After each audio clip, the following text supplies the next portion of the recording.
We'll study the binomial transform of a sequence. So suppose we have some sequence, xn, sequence of numbers labeled by n equals 0, 1, 2, etc. Then we can define a second sequence, which is called the binomial transform, yn, which is defined by the formula indicated. The property we will want to prove now is that we can recuperate the sequence xn by the same transform applied to the transformed sequence. So we're going to do the binomial transform of the binomial transform and prove that the binomial transform is an involution.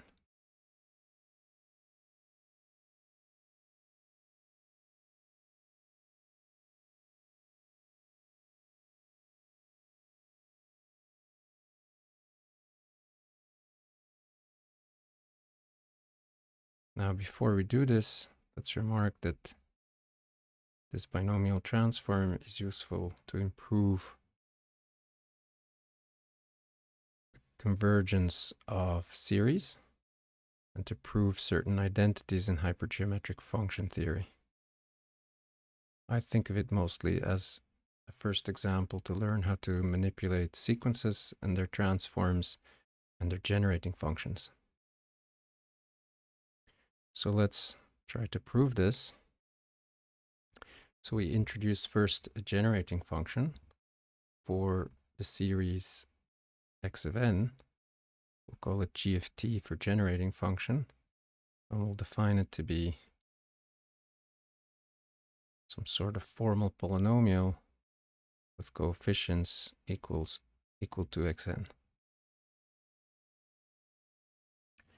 We can then also compute the generating function h of t, which is the generating function for sequence y, which is the binomial transform of x, by just applying the definition of binomial transform.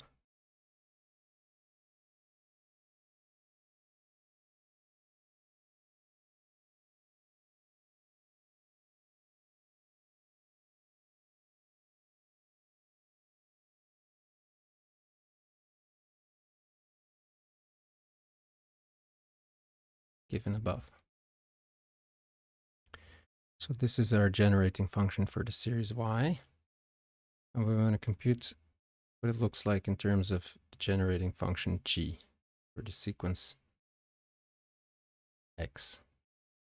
So let's exchange the two sums. I'm going to sum from k equals 0 to infinity, but we have to keep track of the fact that k is smaller than n.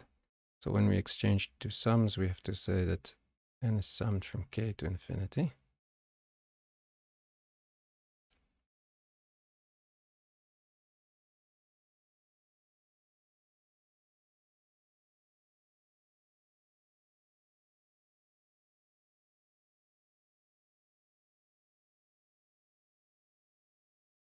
And then we try to do the sum over n, because then we get some expression that looks like a series, a generating series in x. So let's continue our calculation.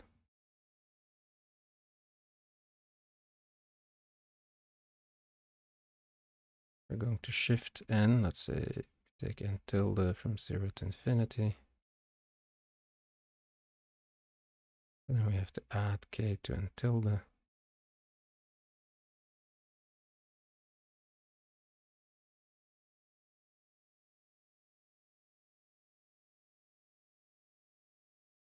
From here on, I'm going to write n instead of n tilde.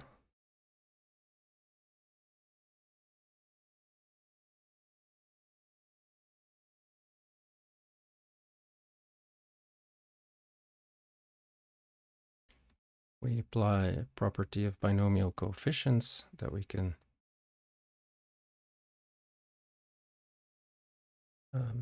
replace the lower entry by the difference of the upper and the lower entry. Then we have t to the power k, which we could put up front, and then t to the power n. Now we recognize an expansion. And we have the binomial expansion of 1 over 1 minus t to the power k plus 1. Now, why is this the case? Let's do a parenthesis here. For any alpha, we have the generalized binomial expansion, which is the following. K out of alpha, supposedly. K, by which we just mean the Taylor expansion. So, in other words, in elementary terms, 1 plus alpha x plus alpha minus 1 over 2 square dot dot dot. That's what we mean with this binomial coefficient. So then if we apply this to 1 minus x to the power s, where s is a negative integer, let's say s is a positive integer, and do 1 minus x to the power s, then we find that this is L equals 0 to infinity, k equals 0 to infinity, k out of minus s minus x to the power k, which by a small calculation is equal to s plus k minus 1, choose k, x to the k. I invite you to do this small calculation using some sensible definition of a generalized binomial coefficient. So given all this, we recognize in our example that x goes to t and s goes to k plus 1. And the summation variable k has to be interpreted as the summation variable n. We do all this. Sorry, this is s goes to k plus 1. If we do all this, then we recognize that we indeed applied the correct formula in going from here to here.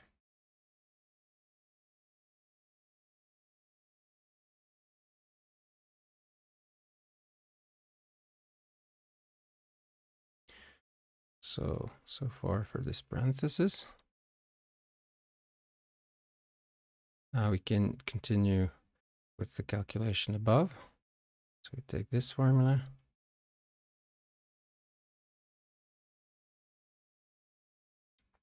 And we recognize it as a generating series, a generating function for the series x with a different argument, namely minus 1 t divided by 1 minus t. And now we have a power of 1 over 1 minus t left. So we see that h t is 1 over 1 minus t. G, the generating function of x, evaluated at minus t over 1 minus t. This is our main conclusion. Now we can finally prove what we wanted to prove. Namely, it is now easy to see that if I define s, which is minus t over 1 minus t, we find that t is also equal to minus s over 1 minus s by just solving the previous equation for t. But this also implies that 1 minus t is equal to 1 over 1 minus s. And if we take this all together and we plug it into the equation we already proved, then we find that g of s is 1 over 1 minus s h of minus s over 1 minus s.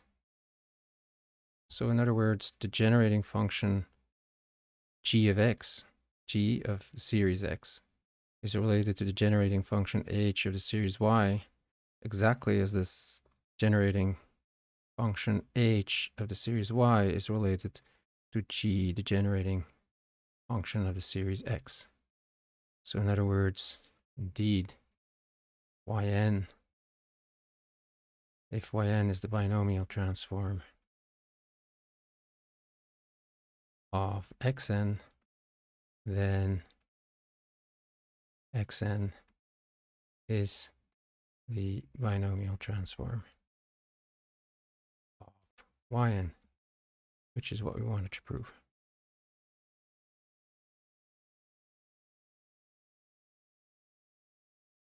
This is a first exercise in manipulating generating functions for series.